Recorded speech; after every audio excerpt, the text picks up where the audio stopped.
नमस्कार। टुडे समाचार में अपने सब गोटे के स्वागत है। हम सपना समाचार शुरू करी। काठमाडौँ में मधेसी युवा सब ऊपर भेल घटना प्रति जनकपुर धाम के युवा सब आंदोलित भेल मुख्य प्रसंग छ। जनकपुर धाम के मधेसी युवा सब आंदोलित भेल अछि। शनि दिन संपन्न एनपीएल खेल पश्चात काठमाडौँ में मधेसी समुदाय के युवा सब ऊपर कयल गेल सामूहिक प्रहारक घटना प्रति विरोध जनबैत जनकपुर धाम के मधेसी युवा सब जुलूस आ नाराबाजी केने अछि। ई सब गोटे प्रमुख जिला अधिकारी मार्फत प्रधानमंत्री के ज्ञापन पत्र समेत बुझौने छन्। ओ सब दोषी के कार्यवाही नहीं भेल त मधेसी युवा सब सख्त आंदोलन में उतरबाक चेतावनी सेहो देलनि। सुनिए नेपाल के एउटा ऐतिहासिक काम आजसम्म यो नेपाल सरकारले यो खसबादी शासकले कुनै यस्तो काम गरेकै थिएन नेपालमा। त्यसको बापत चाहिँ यो विश्वमा अब नेपालको र मधेसको झन्डा लहराउने कुनै यस्तो काम भएकै थिएन। यो पहिलो पटक जुन एनपीएल जुन नेपालमा सञ्चालन भयो यसको माध्यमले तपाईको पुरै दुनियाँमा नेपाल पनि एउटा देश हो र त्यहाँ पनि यत्रो प्रतिभा भएको खेलाडी छ भने एउटा दुनियाँमा मेसेज गयो। त्यो पनि जनकपुरबाट जनकपुर बोर्ड्सले जितेर जुन आफ्नो नेपाललाई यो दुनियाँमा पहिचान दिलाउन काम गरेछ त्यो एकदम गौरवान्वित हामीलाई गरेको छ। तर त्यसमा पनि कतिकै नक्सलवादी सोच भएका यो खसवादी तीन तहका व्यक्तिहरूले हिजो जनकपुर बोर्ड जित्दाखेरि यो उहाँको समर्थकमाथि जुन त्रिभुवन यो मैदानमा जुन मधेसीमाथि हात पक्रेर जस्तो उहाँलाई लखेटे प्रहार गरेछ एकदम निन्दनीय छ। यो कहीं न कहीं यो मधेसी यो खेल मात्र थिएन, एउटा मधेस प्रतिको मधेसीको आत्मसम्मान स्वाभिमान र पहिचानको परिपूरक थियो। देशमा कुनै राजनीतिकरण त्यो अवस्था थिएन। यो भन्दा पहिला हाम्रो देशको कथाकथित राष्ट्र पार्टी कांग्रेस एमाले माओवादीका नेताहरूले के भन्दै थियो कि मधेसवादी नेताहरूले होटललाई पहाडी शासकलाई पहाडी जनतालाई गाली गर्छ। तर हिजो जुन खेल भएछ त्यसमा कुनै किसिमको राजनीतिक थिएन।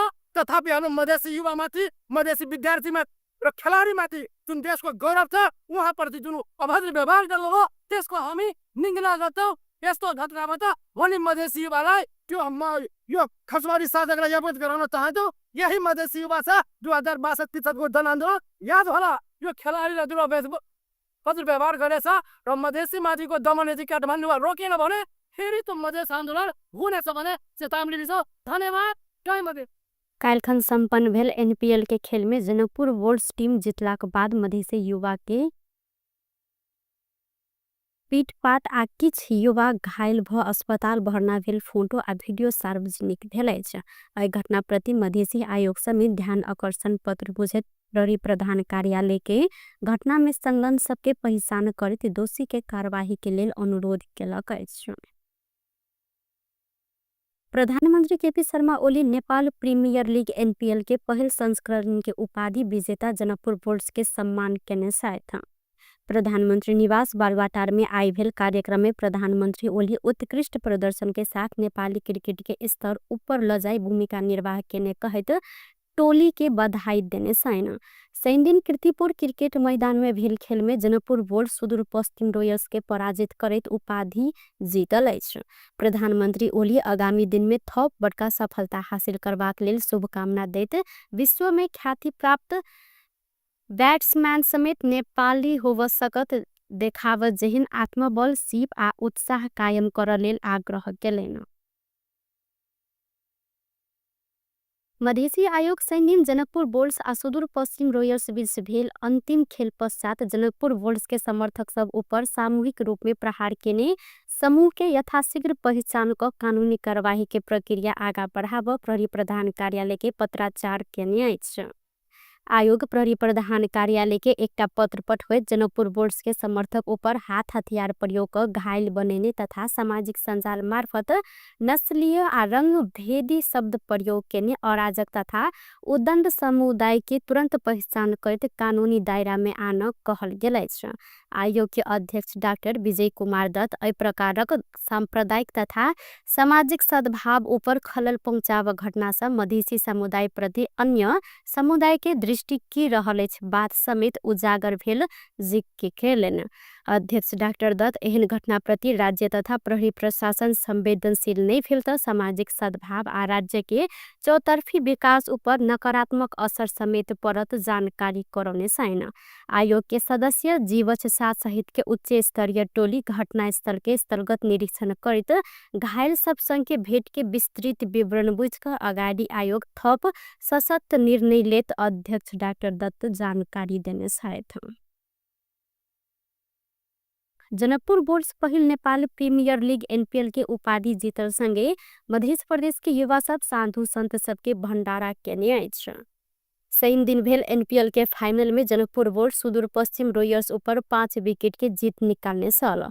एनपीएल जीतल उपलक्ष्य में जनकपुर धाम में साधु संत सबके बजा कर भंडारा कैल गेल अछि। जनकपुर बोर्ड्स एनपीएल के पहिल उपाधि जीतल खुशी में साधु संत सबके खाना खुएने श्री महावीर युवा कमिटी जनकपुर धाम के उपाध्यक्ष सरोज कुमार चौधरी जानकारी दिलैथ।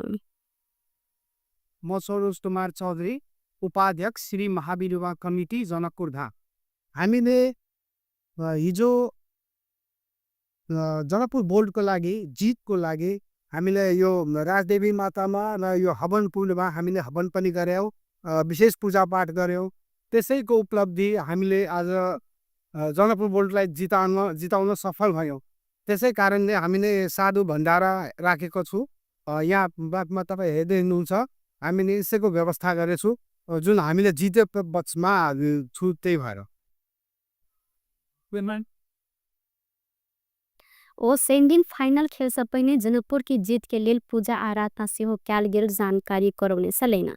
कमिटी जनकपुर बोर्ड्स के जीत के लिए विशेष पूजा पाठ आह्वान कैल गेल संगे आय साधु संत सबके भंडारा खुआल गेल जानकारी करौने अछि।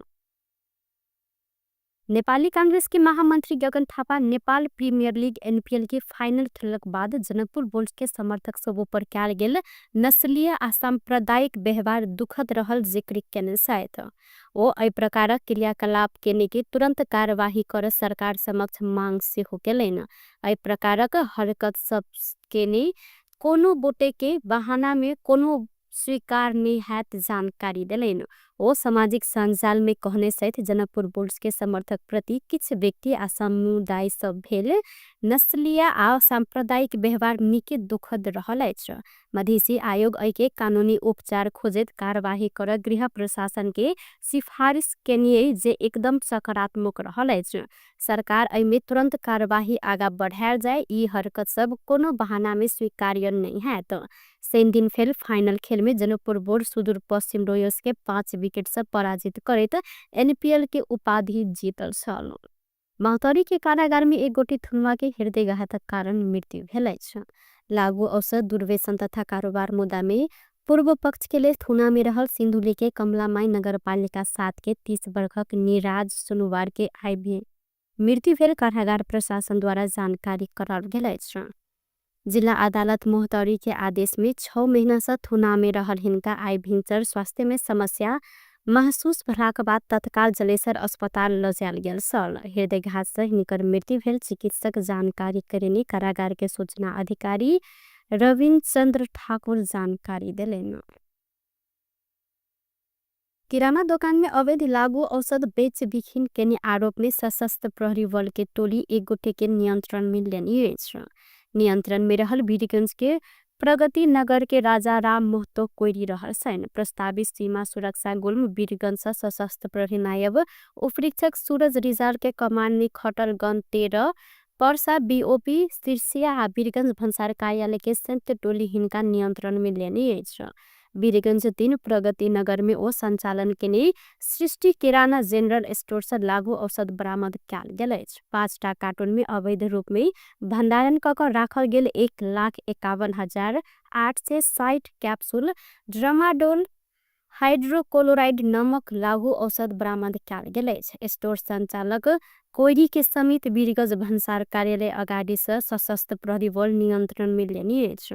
नियंत्रण में लेल गेल कोइरी के बरामद लागू औषध सहित आवश्यक कार्यवाही के लेल प्रहरी के बुझेनी सशस्त्र प्रहरी द्वारा जानकारी कराल गेल। प्रतिनिधि सभा अंतर्गत के अर्थ समिति वैसार में सुरक्षित कारोबार ऐन 2063 के संशोधन कर बनल विधेयक ऊपर समिति में दफावार छलफल भेल अछि। रेबदी सिंहदरबार में बैसल बैसार में उक्त विधेयक ऊपर संशोधनकर्ता सब संग छलफल केलाक बाद दफावार छलफल भेलै छ। छलफल के क्रम में सांसद सब चल अचल अमृत संपत्ति के समेत धितो संपत्ति के रूप में राख व्यवस्था के विधेयक में स्पष्टता के साथ उल्लेख कर परत जिक्र केले। बैसार में सांसद वर्षमानपूर्ण शैक्षिक प्रमाण पत्र के आधार में बैंक से ऋण लेवसक व्यवस्था ऊपर थप छलफल होब परत जानकारी दिलेन।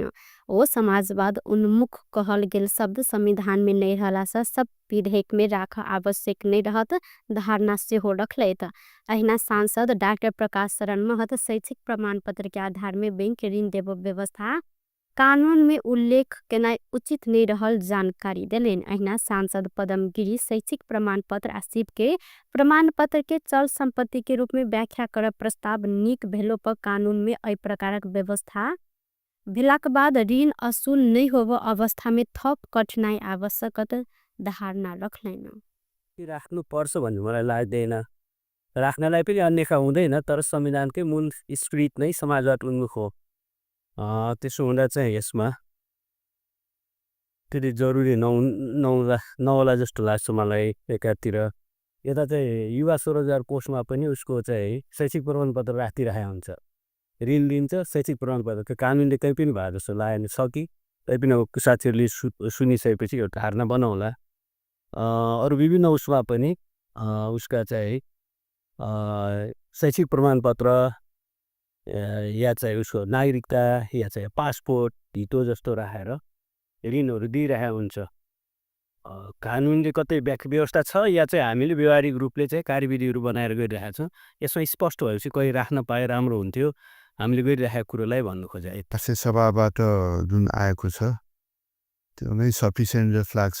जुन वर्षमान मान्यज्यूले भने कुरामा त्यो चाहिँ एक्जिक्युटिभ डिसिजनले यस्तोमा अब ब्याङ्कलाई क्षतिपूर्ति हामी नै दिन्छौँ भनेर गर्ने कुरा बेग्लै भयो, तर कानुनले नै त्यसलाई चाहिँ गर्ने कुरा त आखिर त ब्याङ्कले त यो राखिरहेछ।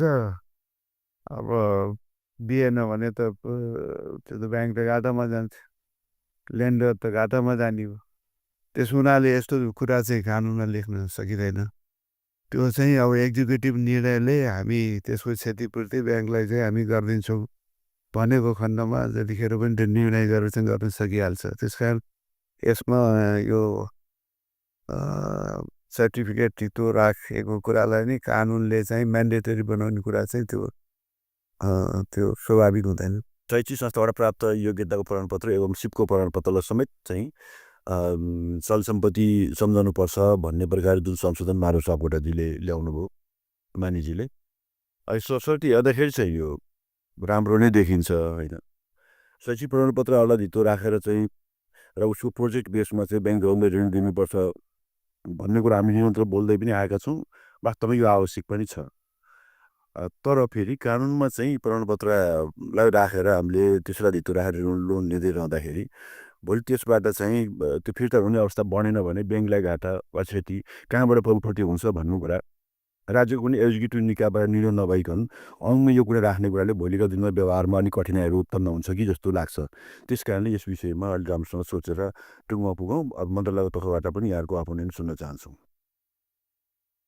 उक्त विधेयक में 6 वटे संसद के संशोधन प्रस्ताव टालेर सल। अर्थ मंत्रालय 2080 फागुन 4 गते उक्त विधेयक राष्ट्रिय सभा में दर्ता केने सल। विधेयक घर जगह बाहेक अन्य चल संपत्ति समेत धितो राखिक बैंक तथा वित्तीय संस्था से ऋण ले सक जहिनी व्यवस्था केने छु।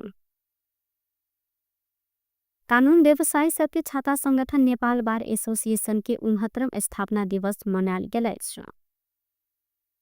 दिवस के अवसर डेढ़ दिन बार परिसर रामशाह पथ में पहिल बार कार्य समिति में रहल कार्य समिति सदस्य सबके तस्वीर में माल्यार्पण करत बार डे मनाल गेल छ। बार के अध्यक्ष गोपाल कृष्ण घिमे बार दिवस 2081 विभिन्न कार्यक्रम के आयोजना करते देश भर के कार्यालय में मनाल गेल जानकारी करोलेन। बार निरंकुश व्यवस्था से लदल आ अन्य अधिक न्यायिक सुधार सबके लड़ाई कर रहल जानकारी दिले। ओ न्यायालय में होव बैतरी के विरुद्ध बाढ़ के लड़ाई निरंतर रहत धारणा से हो रखलेन। संगे घिमरे न्यायाधीश मृत्यु में भेल ढिलाई के कारण बाढ़ के कोनो अमेव भूमिका नहीं रहल कहत जल्दी बाढ़ दिशा नाम पठाएब जानकारी करौने साइना। न्याय परिषद कर पर अधिक काज में केने आई के दोष बाढ़ दिश देखाब प्रवृत्ति समय में समस्या उत्पन्न केने हिनकर कहवाइछ। पनि आज पर्यन्त नेपाल बार एसोसिएसन त्यही अभियानमा नै छ। हामी न्यायपालिका भित्रका मुलुकका व्यतिथिहरूको विषयमा बोल्दछौँ। विशेष गरी जनताले न्याय प्राप्त गर्नुपर्ने छ भन्ने विषयमा हाम्रो फोकस रहन्छ। नेपाल बार एसोसिएसन आज पनि त्यही लडाइँमा छ। अब यहाँले सोध्नुभयो न्यायाधीश नियुक्ति अन्यलमा छ, नेपाल बार एसोसिएसनबाट जाने प्रतिनिधि पनि जान सक्नु भएको छैन भनेर भन्नुभयो। हामी यो मङ्सिरको 15 गते हामीबाट पठाउने प्रतिनिधि पठाउनुपर्छ भनेर हामीलाई पत्र आयो। अब मङ्सिर 15 गतेबाट खाली भएको हो। हामी करिब 1 महिना हुन लाग्यो। अब यो 13 गते कुसको 13-14 गते हाम्रो महिला सम्मेलन हुँदैछ। त्यसपछिको 1 हप्ताभित्र हामी न्यायाधीश नियुक्ति सिफारिस गरिसक्छौँ। अब यो धेरै ढिलो भएको होइन, वास्तवमा कुनै काम रोकिएको पनि छैन। अब धेरै थुप्रै काम न्याय परिषदबाट हुनुपर्ने काम रोकिएको हो, हामीबाट रोकिएको होइन। न्याय परिषदले आफूले गर्ने कम्पिटेन्टली गर्नुपर्ने कामहरू नगरेर यता बारतिर देखाइदिने गरेको हामी देख्दछौँ। यो आरोप प्रत्यारोपको कुरा होइन। आरोप प्रत्यारोप गर्नु हुन्न, आज म कसैलाई आरोप प्रत्यारोप गर्नु पनि चाहन्न। तर प्रश्न के हो भने यो हामी सबै मिलेर न्यायिक सुधार गर्न सक्छौँ। एक्लै कोही कसैको पनि सामर्थ्य छैन। 2013 साल पुस 7 गते स्थापना भेल बार एसोसिएसन प्रत्येक वर्ष पुस 7 गते बार डे मनबैत छ। व्यस्त टुडे समाचार अखन के लेल एतबा पुनः दोसर समाचार लको उपस्थित भेटा करब तखन धर के लेल हम सपना विदा मोही छी। देखैत रही टीवी टुडे जनकपुर। नमस्कार।